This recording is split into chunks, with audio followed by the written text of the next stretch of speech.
کچھ لوگ مالدار بھی تھے جن میں ایک قارون بھی تھا. ان قارون کان من قوم موسیٰ، فرمایا قارون موسیٰ کی قوم میں سے تھا. اللہ نے اس کو بہت زیادہ دولت دی تھی. وَآتَيْنَاهُ مِنَ الْكُنُوزِ مَا إِنَّ مَفَاتِحَهُ لَتَنُوءُ بِالْعُصْبَةِ أُولِي الْقُوَّةِ، اس کو اللہ نے خزانے جو دیے تھے اتنے دیے تھے کہ خزانوں کی چابیاں جانور لاد کے چلا کرتے تھے. پہلے زمانے میں بینک تو ہوتے نہیں تھے نا، تو ہر آدمی نے اپنے خزانوں کے لیے خود ہی جگہ بنائی ہوئی ہوتی تھی. اور اس زمانے میں خزانہ کرنسی کو نہیں کہتے تھے، کرنسی کی صورت میں نہیں، یہ تو کاغذ کے نوٹ ہیں. جب حکومت کہتے کہ کل عدم، تو یہ 5,000 کا نوٹ چائے میں ڈبو کے کھانے کے کام بھی نہیں آئے گا. اس سے اچھا وہ پاپا ہوگا جو گھر میں رکھا ہوا ہے. یہ تو ایک فرضی چیز ہے نا. سونے اور چاندی کے سکے وہ ہوتے تھے اصل خزانہ. تو اس کی جو خزانے تھے اس کی چابیاں کیا ہوتی تھیں، ایک جماعت لے کے چلا کرتی تھی. اتنے بڑے بڑی چابیاں اس کی. جی بھائی، اچھا. وَآتَيْنَاهُ مِنَ الْكُنُوزِ مَا إِنَّ مَفَاتِحَهُ لَتَنُوءُ بِالْعُصْبَةِ أُولِي الْقُوَّةِ. تو نتیجہ کیا نکلا کہ جب دولت آتی ہے تو شہرت بھی ہوتی ہے اور خادم بھی ہوتے ہیں. پھر جہاں چلتے ہیں تو اکیلے تو چلتے نہیں ہیں، دائیں بائیں پروٹوکول بھی ہوتا ہے. تو قارون کو یہ عزت ہضم نہیں ہوئی. دیکھو بہت کم لوگوں کو پیسہ راس آتا ہے اور عزت بھی بہت کم لوگوں کو راس آتی ہے. عزت ملتی ہے تو اپنی اوقات انسان بھول جاتا ہے، پیسہ ملتا ہے تو اپنی اوقات بھول جاتا ہے. تو قارون بھی کیا ہوا، جب پیسہ آیا تو اوقات بھول گیا. تو جو قارون کی قوم میں نیک لوگ تھے انہوں نے قارون سے کہا لا تفرح ان اللہ لا يحب الفرحین، اتراؤ مت، اللہ اترانے والے کو پسند نہیں کرتا. تواضع کرو بھئی، یہ کس کی دین ہے؟ اللہ کی. تو قارون سے کہا کہ لا تفرح، اترا مت، ان اللہ لا يحب الفرحین وابتغ فیما آتاک اللہ الدار الآخرہ. ہر پیسے والے کو یہ حکم ہے جو قارون کو دیا جا رہا ہے کہ اللہ نے تجھے جو دیا جا رہا ہے کہ اللہ نے تجھے جو نعمتیں دی ہیں اس سے آخرت کی فکر بھی کر، کیونکہ پیسے سے جیسے دنیا کے مزے حاصل ہوتے ہیں آخرت کے مزے بھی پیسے سے حاصل ہو سکتے ہیں. سارا دنیا پہ ہی لگا رہا ہے، آخرت کے لیے بھی تو کوئی ڈپازٹ کر. بھائی اللہ نے آپ کو اتنا پیسہ دیا ہے، اتنے نوکر چاکر سب، تو کچھ حصہ آخرت کے لیے بھی تو رکھو کہ میرے گناہوں کی معافی میں وہ کام آئے. آخرت کے لیے تو کچھ کر ہی نہیں رہا. اور وَلَا تَنْسَ نَصِيبَكَ مِنَ الدُّنْيَا، اور اے قارون یہ مت بھول کہ تو نے دنیا میں رہنا کتنا ہے. جتنا دنیا میں حصہ ہے نا اس کو بھولنا نہیں ہے، وہ بہت تھوڑا سا ہے. دولت تو ہے اتنی مگر عمر لمبی. بھائی آپ ارب پتی بن سکتے ہو، پوری دنیا کی دولت خرید سکتے ہو، مگر عمریں 60-70 سال سے اوپر تجاوز نہیں کرتی. تو کھا تھوڑی سکتے ہو اتنا، کھا تو اتنا ہی، پیٹ بھی اتنا ہی ہے، روٹی بھی 2 ہی کھا سکو. اب ایک آدمی کے پاس کروڑوں روپے آ گئے تو کیا کھائے گا وہ؟ بھائی غریب تھا تو ناشتہ ہی نہیں کرتا تھا، ذرا پیسہ زیادہ آ گیا تو پراٹھا کھا لیا اس نے، اور پیسہ آ گیا تو پراٹھے کے ساتھ انڈا بھی ہو گیا، اور کیا کرے گا؟ بریڈ کھا لے گا، اور کیا کر لے گا؟ بھائی پیٹ تھوڑی بڑا ہو رہا ہے. تو ایک حد ہے، اس سے آگے نہیں ہو سکتا. تو کہا کہ دنیا میں کتنا رہنا ہے اس کو بھول مت. تو تیری دولت سے ایسا لگ رہا ہے کہ تو ہمیشہ یہاں رہنے کے لیے آیا ہے. کتنی اچھی نصیحت تھی، ذرا سی بھی سینس ہوتی تو فوراً مان لیتا. اور ایک بات یہ بھی کی، احسن کما احسن اللہ الیک، جیسے اللہ نے تجھ پر احسان کیا ہے تو بھی اللہ کی مخلوق پر احسان. تیرے پاس اتنا ہے، یہاں لوگوں کو کھانے کی روٹی نہیں، بنی اسرائیل پہ ظلم ہو رہا ہے، تو بھی کیا کر، اپنی قوم کے لوگوں پہ خرچ کر، آخرت بنا اس سے آخرت. تو جواب میں کیا کہتا ہے؟ وَأَحْسِن كَمَا أَحْسَنَ اللَّهُ إِلَيْكَ إِنَّ اللَّهَ يُحِبُّ الْمُحْسِنِينَ. تو جواب میں کہتا ہے انما اوتیتہ علی علم عندی، یہ میں نے اپنی مہارت اور اپنی محنت سے کمایا ہے. مجھے اللہ نے, میرے پاس دماغ کیسا ہے, خاص دماغ ہے, اس دماغ کو لڑا کے میں نے کیا کیا ہے, تو میں نے کمایا ہے. جو غریب ہے وہ اپنی مرضی سے غریب ہے, میں نے تھوڑی کہا کسی کو غریب بنو. آج مالدار آدمی یہ بات زبان سے کہتا نہیں ہے مگر دل میں ہوتی ہے یہ کہ بھائی وہ نہیں, میں نے ایکچولی وہ ہے محنت نہیں کر سکے, میں نے تو اتنی محنت کی ہے, میں تو ایسا دماغ لڑایا ہے, تو میں اپنا پیسہ کسی اور کو کیوں دوں. حالانکہ محنت بہت لوگ کرتے ہیں, ملتا ہر ایک کو. اگر محنت میں ملتا تو مزدور سب سے مالدار ہوتے ہیں. سب سے زیادہ محنتی کون ہوتے ہیں؟ گڑھا کھودنے والے. اور اگر ذہانت میں ملتا تو بے وقوف تو بیچارے بھوکے مر جاتے. میں نے اپنی زندگی میں زیادہ تر, سب کی بات نہیں کر رہا, زیادہ تر بے وقوفوں کے پاس پیسہ دیکھا ہے. سب نہیں, بہت ذہین لوگوں کے پاس بھی ہوتے ہیں, لیکن زیادہ تر کس کے پاس ہوتا ہے؟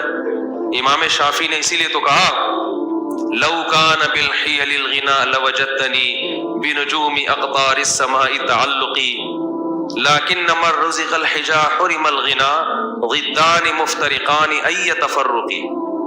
کہتے ہیں جس, ایسا لگتا ہے, امام شافعی کہتے ہیں جس کو اللہ نے عقل دی ہے اس سے رزق چھین لیا. ٹھیک ہے, جس کے پاس دماغ ہے اس کے پاس اکثر جیبیں بیچارے کی خالی ہوتی. ضدان مفترقان, کہتے ہیں ایسا لگتا ہے یہ دونوں ایک دوسرے کے بالکل اپوزٹ ہیں, جمع ہی نہیں ہو سکتے. ہوتے ہیں لیکن ایک شاعری میں تو تھوڑا مبالغہ کیا جاتا ہے نا کسی بات کو بتانے کے لیے.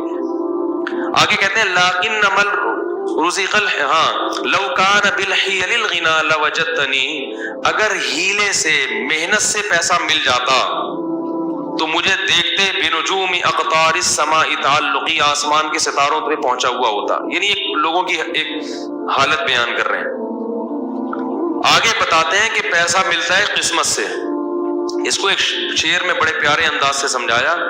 فرمایا اذا سمعت بان محروما اتا, اذا سمعت بان مشدودا حوا عودا فاثمر في يديه فصدقي واذا سمعت بان محروما اتى ماء ليشربه فغاض فصدقي. بڑا ٹائٹ شعر ہے. کہتے ہیں جب تم سنو کہ ایک خوش قسمت آدمی تھا, کوئی اسباب نہیں, اس کے پاس کوئی وسائل نہیں, لیکن اس نے کیا ایک ٹہنی پکڑی اور ٹہنی نے اس کے ہاتھ میں پھل دینا شروع کر دیے, تو تصدیق کر دیا کرو خوش قسمتوں کے ساتھ ایسا ہوتا ہے. ان کو پودے لگانے کی ضرورت, کھیتی باڑی کی ضرورت نہیں ہوتی, وہ جس کام میں ہاتھ ڈالیں وہ پھل دینا, وہ ٹہنیاں ان کے ہاتھوں میں پھل دیتی ہیں. اور کہا کہ وَإِذَا سَمِعْتَ بِأَنَّ مَحْرُومًا أَتَى مَاءً لِيَشْرَبَهُ فَغَاضَ فَصَدِّقِي. اور جب سنو کوئی بدقسمت آدمی ہے جس کے کام اللہ نے ارادہ کیا کہ صحیح ہو گئی نہیں, تو اس کو بیچارے کو پیاس لگی, پانی نظر آیا اور دیکھا کنواں پانی سے کیا ہے بھرا ہوا, وہ خوش ہو گیا, چلو پانی تو ملے گا, چلو کچھ نہیں مل رہا پانی تو ملے گا. وہ کنویں کے قریب آیا اور پانی اس کو دیکھ کے نیچے ہو گیا. انہوں نے کہا فحققی, اس کی بھی تصدیق کر دیا کرو, بدقسمتوں کے ساتھ ایسا ہوتا ہے. سارے اسباب ہوتے ہیں لیکن ان کو نہیں ملتا. تو یہ سب کس کی دین ہے بھائی؟ اللہ کی. یبسط الرزق لمن یشاء, جس کے لیے چاہتا ہے رزق کے دروازے کھول دیتا ہے. ویقبض, جس کے لیے چاہتا ہے دروازے بند کر دیتا ہے. جس کو رزق کثرت سے دیتا ہے اس کو بھی آزماتا ہے, اور جس پہ رزق کے دروازے تنگ کرتا ہے اس کو بھی آزماتا ہے. تو یہ بتا دیتا ہے کہ جس کے پاس پیسہ ہے اس کو اترانے کی ضرورت نہیں, تھوڑے دن میں یہ بھی چھن جائے گا. اور جس کے پاس غربت ہے اس کو بے صبری کی ضرورت نہیں ہے, یہ غربت تھوڑے دن میں ختم. مر جاؤ گے تو پھر نوٹوں کی کفن میں جیب اس لیے تو نہیں ہوتی نا, کفن میں تو کچھ بھی نہیں ہے. قبر کھود کے دیکھو تو پتہ ہی نہیں چلے گا کہ یہ کوئی مالدار آدمی تھا, غریب تھا, آفیسر تھا, چپڑاسی تھا, سب ایک ہی طرح کے کپڑے پہن کے سو رہے ہوتے, کوئی پتہ ہی نہیں چلتا. کیڑے سب پہ ایک ہی جتنے ہوتے ہیں. یہ نہیں کہ غریب کی لاش پہ کیڑے زیادہ ہوں گے, دولت مند کی لاش پہ کیڑے کم ہوں گے کہ یہ آفیسر تھے, ایسا نہیں ہے. کیڑے یہ نہیں دیکھتے, ٹھیک ہے نا. تو اس کو یہ کہا تو وہ جواب میں کیا کہتا ہے, انما اوتیتہ علی علم عندی. بھائی میرے پاس کوئی ایسے ہنر ہے, ایسے فنون ہیں جن کی وجہ سے میں نے پیسہ کمایا. اللہ کو غضب آیا, اللہ نے فرمایا اولم یعلم ان اللہ قد اہلک من قبلہ من القرون, اس کو پتہ نہیں ہے کہ تجھ سے بڑے بڑے لوگ اللہ نے ہلاک کر دیے پہلے, ان کے واقعات سے عبرت حاصل کر. فخرج علی قومہ فی زینتی، ایک دن اپنے جاہو لشکر کے ساتھ، اپنی زینت کے ساتھ نکلا کہیں باہر. قال الذین یریدون الحیاۃ الدنیا، وہ لوگ جو لوگوں کی گاڑیاں بنگلے دیکھ کے رالیں ٹپکاتے ہیں نا، وہ کہنے لگے یا لیت لنا مثل ما اوتی قارون، ہائے کاش ہمیں بھی کچھ ایسا، ہمیں تو کوئی سالہ پوچھتا ہی نہیں ہے. یہ کہتے ہیں نا لوگ.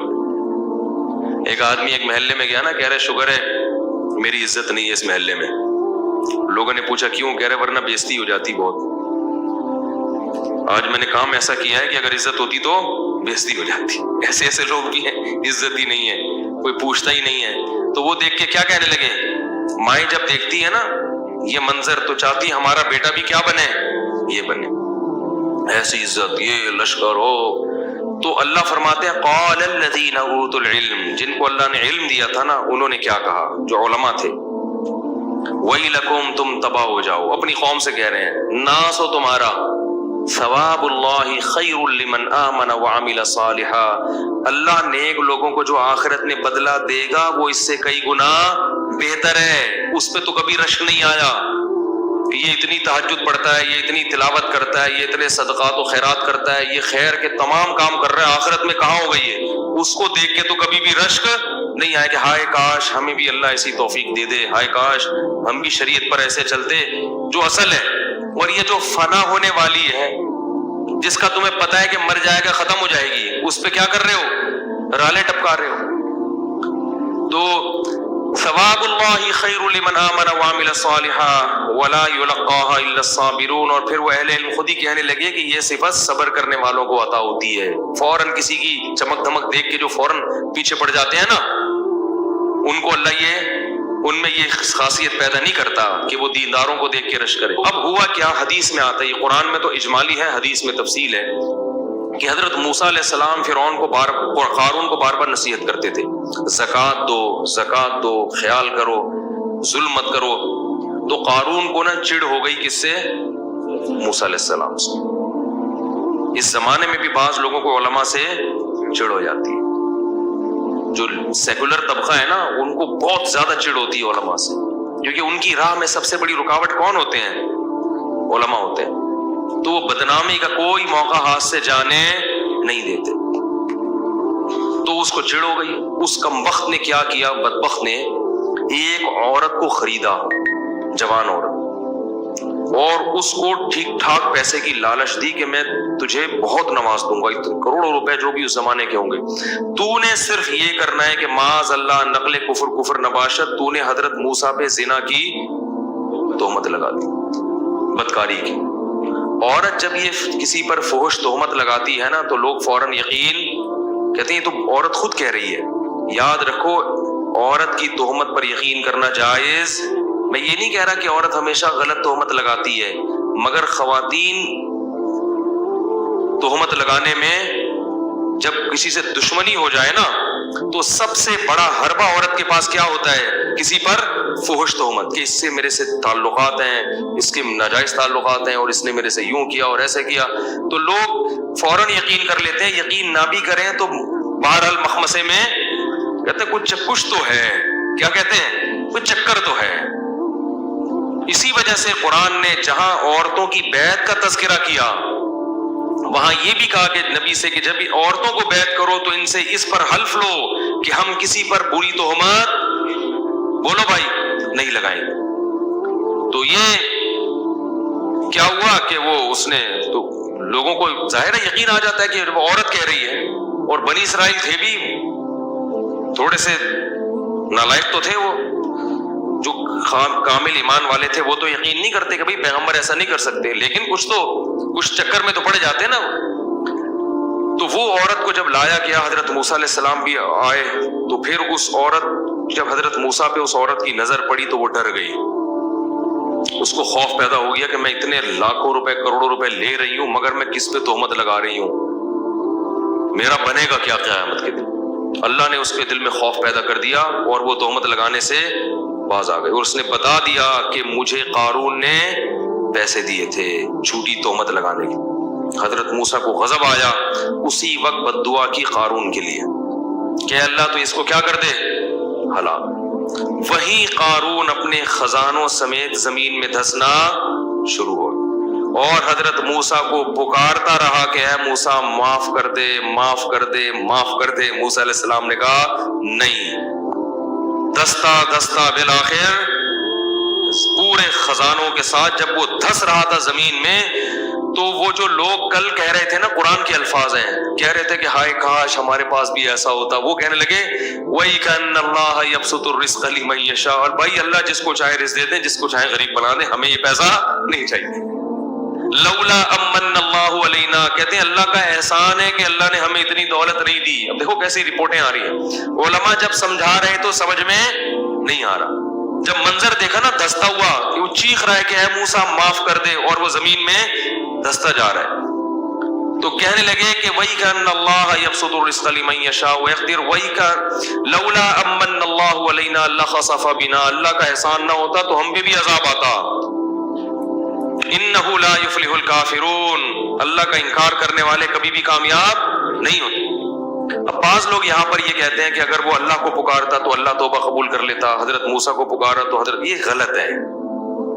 یہ کیا ہے؟ یہ اس میں پیغمبر کی کیا ہے؟ تو حضرت موسیٰ کو پکارنے کا مطلب یہی تھا کہ آپ کی بد دعا سے ہو رہا ہے تو آپ اللہ سے کہیں کہ مجھے بچا لے، جبکہ حضرت موسیٰ نے ارادہ کیا کہ اب بچانے کا نہیں ہے۔